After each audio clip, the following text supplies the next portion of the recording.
What's up, it's Iceman Oz, aka Jay, and in today's video I wanted to talk about objective modes in Battlefield 2016. Now, if you've been following my channel, you will know that I have been really pushing for first-person shooters to make incentives for playing the objective. And I feel like it's been a serious issue in Battlefield and Battlefront. The fact that people sacrifice their lives to get on an objective that really doesn't matter.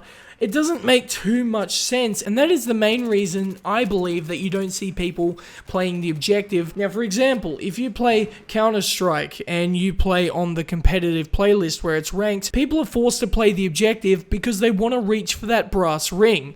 In Battlefield and Battlefront, there isn't that. So, in this video, we're going to be talking about a thing that I believe will fix that, and a thing that will definitely help improve the game regarding its objective gameplay. Now, when we think about incentivizing players to get on the objective and actually play it, DICE have tried a couple of things. For example, they raised the amount of points you get on conquest flags, but it simply didn't work because, again, the points don't really matter.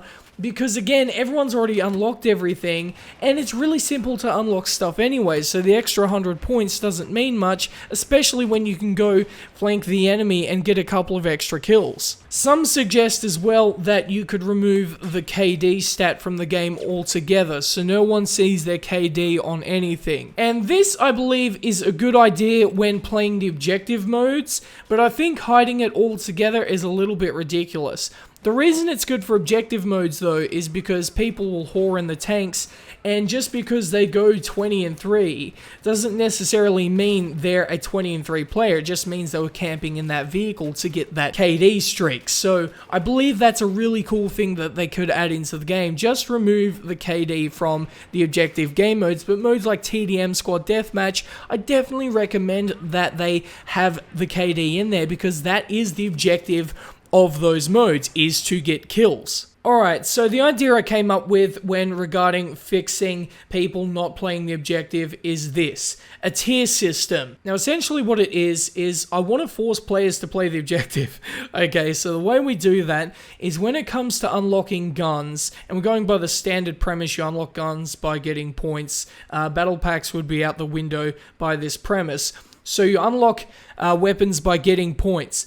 But the points that you need to get to unlock the weapons are only objective points. So kills don't actually count when unlocking weapons. This automatically fixes the KD whoring on objective modes. Now, standard kills would work on modes like TDM and Squad Deathmatch because that is the objective. However, when playing modes like Rush and Conquest, the kills from shooting people would not actually count. Only the objective points would matter. The counterpoint to this is, well, everyone would just play TDM, right? Because that would be the easiest way to do it. Well, hell, you could put a limit on how many points you get on TDM, so instead of 100 points for a kill, you could make it less. And the objective points that you get make it higher. So this way, we push people into playing the objective, because if they want to get that next cool gun that they want to get, they have to get on the objective and they have to work together. This will work especially well if it's really hard to get to maximum rank. So by the premise that someone hits maximum rank, they won't care about playing the objective again. But at least this way we have some sort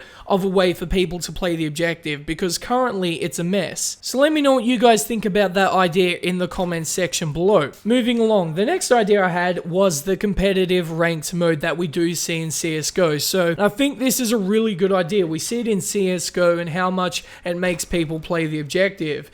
Now, this would imply that we have to have a competitive mode. And I think it can work on particular modes and particular maps depending on how the maps and modes are designed. I think it especially works well on infantry type modes and maps. We've seen it, for example, in Close Quarters in Battlefield 3. I think that DLC could easily be used in some sort of a competitive format. I played competitive Black Ops 2, and really, the maps weren't too much different from those regarding how you could get on the objectives and stuff. I'm sure DICE could do a terrific job at making an infantry-centric competitive playlist/mode. It's just whether EA wants to pull the trigger on it. I think, why not?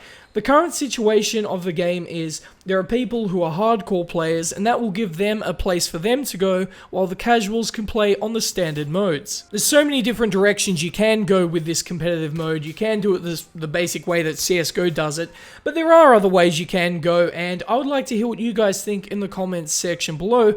Which way do you think you should go about making a competitive mode? You could do it the Black Ops 2 way, where you basically win a bunch of matches and you do get ranks as well, but you start off unranked, getting your qualifying games, which is ironically the same way CSGO does it. I think they've found a formula, guys, and I think Battlefield should follow it. But with that being said, if it's your first time here, don't make it your last. Be sure to subscribe to this channel. I have plenty more content on the way, high quality stuff. So if you made it till the end of this video, I'm sure you've enjoyed this one, and if you have, please like, share, subscribe, and peace.